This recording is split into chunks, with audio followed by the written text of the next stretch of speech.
May tanong sa akin. Hi po, new follower po ako. Ask ko lang po, kapag po ba SEC register ng isang OLA, totoo po bang magsasampa sila ng kaso kapag di ka makabayad sa napagkasunduan? Sa case ko po kasi, tinext ako ng OLA that day sa Juko. Nasampahan daw nila ako ng criminal case RA 315 at RA 8484. Kaya ang ginawa ko po, nag-extension sa halagang 4,898, 14 days. Alright, napakagandang mensahe po nito, pero bago ho natin sasagutin, imbitahan ko muna sana kayo na pakisuportahan po sana ang aking mga social media account sa YouTube, Facebook, and TikTok. Okay, dito po sa video natin, alamin po natin na yun lamang po bang registered sa SEC ang may karapatan magsampa ng kaso? Tsaka ano yung sinasabi nila na a criminal case na isasampa sa inyo, yung RA 315 tsaka yung RA 8484, no? Dito po aalamin po natin yan. Pero bago yan, disclaimer po muna, hindi po ako abogado, ako po'y maniningil. Lahat po na sinasabi natin sa ating mga video is based on my experience at syempre po sa ating pong pagsasaliksik at pagtatanong sa mga kaibigan po nating abogado. At isa pa po, hindi ko po kinukonsente ang hindi pagbabayad ng utang dahil ang utang ay responsibilidad at obligasyon na dapat po nating bayaran. Ang hindi po ako pabor ay dun sa maling pamamaraan ng pautang at maling pamamaraan ng paniningil. Sagutin po natin yung pinadala nyo pong mensahe. Okay. Sabi nyo po na kayo po ay new follower. Maraming salamat po. Sana po kahit pa paano nakakatulong yung mga nilalabas po nating video. Okay? Tapos sasabi nyo po dito, kapag po ba SEC registered yung OLA, totoo bang makakapagsampa sila ng kaso kapag hindi natupad yung kasunduan? So, dun muna tayo. Okay. Well, pagka po kasi kumpanya, dapat talaga yan registered sa SEC. Kasi sa SEC po, dapat incorporated ka. Okay? So, isang rehistro yon. Sa lending, pagka gusto mong pautang, dapat yan, meron kang Certificate of Authority. Okay? Pangalawang lisensya po yun. Tapos, kung ikaw ay magpapautang online or di kaya gagamit ka ng apps, dapat yan, meron kang online lending platform din. So, tatlo dapat ang kailangan ng OLA na yan.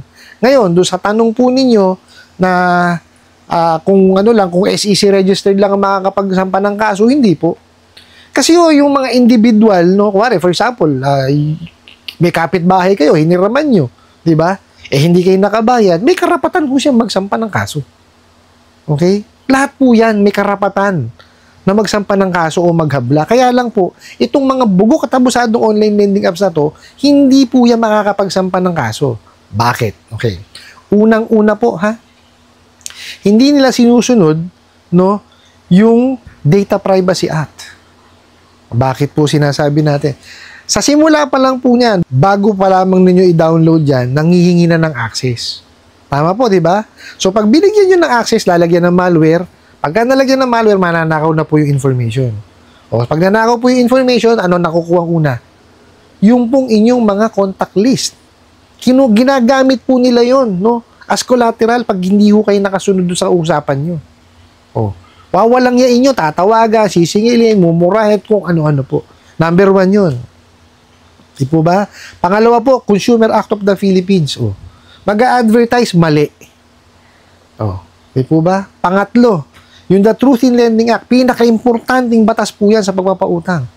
Na dapat yung nanghihiram, alam niya yung kanyang responsibilidad.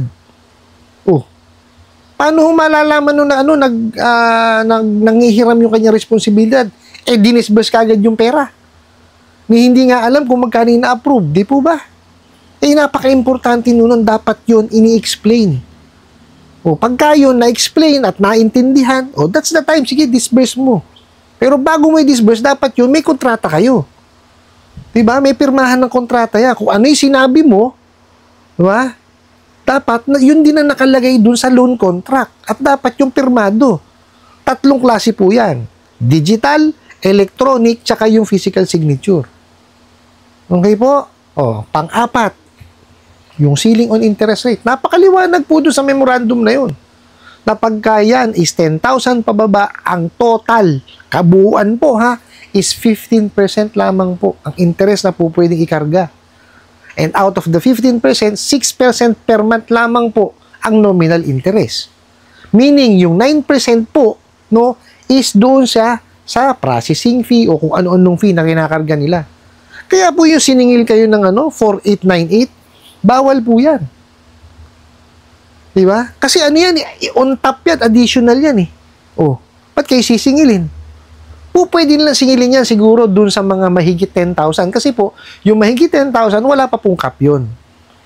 Okay, unfortunately. Pero ginagawa na po no, ng action yan ng SEC tsaka ng BSP.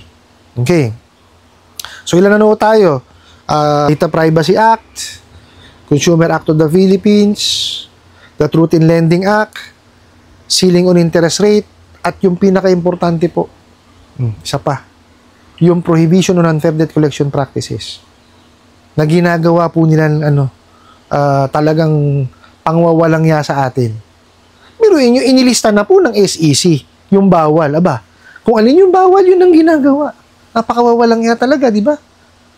Bawal lang mangharas, bawal lang magpanggap, bawal mag-conduct ng paniningil o kung ano yung ginagawa nila, kawalang yan sa mga alanganing oras. Pero ganun pa rin ang ginagawa. Di ba? Oh. Kaya hindi kayo sasampahan ng kaso niyan kasi takot silang mabaliktad. Yung 5 na yun, toda sila dun. Pag nalaman ng korte na sila sinasawa yung 5 na yun, naku po, baliktad yan. Baka sila pa po ang magbayad. Oh. Di po ba?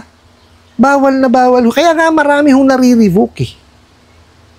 Diba? Marami na-i-issue ng cease and desist dahil doon sa mga yun. Sinasaway nila yun. So, sasabihin pa nila, magdidemanda sila. At ito pa, lakas ng loob. Criminal case daw po isasampa. Mali pa yung criminal case na sinabi. RA 315, mali po. Article 315 of the Revised Penal Code. Yung Article 315 po, ito po yung nagdi-define at nagpe-penalize po sa estafa or sa swindling. Okay? Mario Joseph. Ito po kasing utang, usaping sibil po yan. Okay? Pag hindi pa lamang po nabayaran, paano kayo magkakaroon ng criminal case? Yes, there's a possibility kung during the time na kayo nag-a-apply, nilinlang nyo sila at niloko.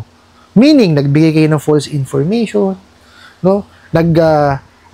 nagbigay kayo ng mga dokumentong peke. Yan. Pag napatunayan yan, there's a possibility po na kayo ay masampahan ng estafa. Okay po? Ngayon, yung sinasabi naman po RA 8484, ito po yung sa Access Device Act po natin eh. Okay? So, ibig sabihin po sa more on the credit cards to, pagka yung ginamit mo yung credit card mo, minax out mo, tapos lumipat ka ng bahay, todas yun. RA 8484 yun. Di kaya yung credit card mo, ginamit mo sa mga illegal. Di po ba? Yun po yung sa RA 8484, hindi po sakop nito yung yung sinasabi lang hindi nakabayad sa OLA. Ulitin ko po, pag hindi pa lamang po tayo nakabayad, maaari tayong masampahan sibil na kaso. Ang nakakasakop po dyan is yung small claims case ng small claims court. Okay, hindi tayo masasampahan ng kasong yan, kriminal. Okay, na-explain ko naman kanina kung bakit yun po pwede kayo masampahan ng kriminal. Pero kadalasang sinasampa sa atin yan, small claims po. Okay, pinananakot po kasi nila yan eh. Ngayon, pagka naka-receive kayo ng ganyan, syempre, ninervyusin kayo, di ba? Kaya nga kayo nakapagbayad ng extension. Pero ito sasabihin ko sa inyo, yung binayad nyo pong 4898 na yan, nako, wala na. Sa interest lamang po napunta yan. Kasi yung extension po, is para huyang yung, alam nyo yung sasanlaan, nagtubo lamang kayo. Pero, pag dumating ulit yung after 14 days, babayaran nyo ulit kung ano yung original na amount niyan. Ganun po yan. Para sa akin, wala naman sanang problema yun. Pero dapat naiintindihan nung nanghihiram. Hindi ko kasi nila ini-explain yun eh. Tsaka, ulitin ko po, sa ceiling on interest rate, bawal yung pagka 10,000 pababa. Bawal yun kasi may maximum ng 15% per month na interest eh. Ay, ba't magdadagdag ka pa? Di ba? Oh. So, ibig sabihin, talagang hindi nila alam yung mga patakaran, mali sila magpautang, hindi tama. Lalong hindi tama yung kanilang paniningil.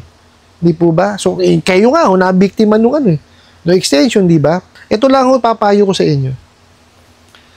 Huwag ho kayong sa kanila, magpadala doon sa mga pananakot nila.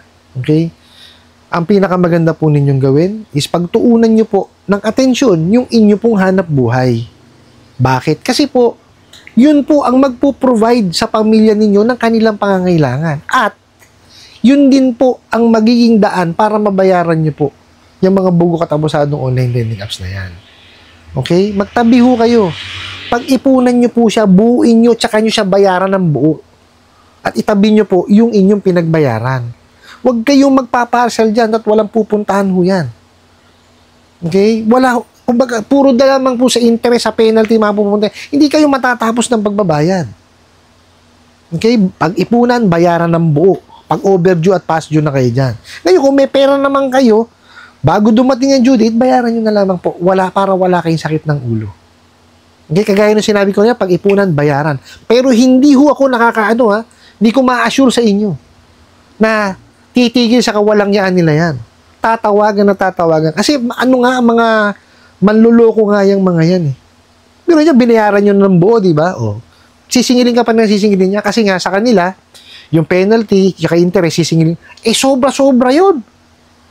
O, di ba? Kaya nga, sabi ko sa inyo, itabi nyo yung pinagbayaran ninyo. Para kung darating ang panahon, nakakailangan ninyo yung proof of payment na yun, papakita nyo sa kanila. O di kaya, kung maghahabla sila, judge, bayad ako. Nasa kontrata, ito lang amount. Binayaran ko. Diba? Sobra-sobra ho kasi silang maningid. Pinagbayad pa kanyo ako ng extension. Ganun ninyo po. Okay po? Dito po sa mga bugo katabusadong online lending apps, dapat po talaga lakasan at tatagan nyo po ang inyong loob dahil puro walang yayang mga yan.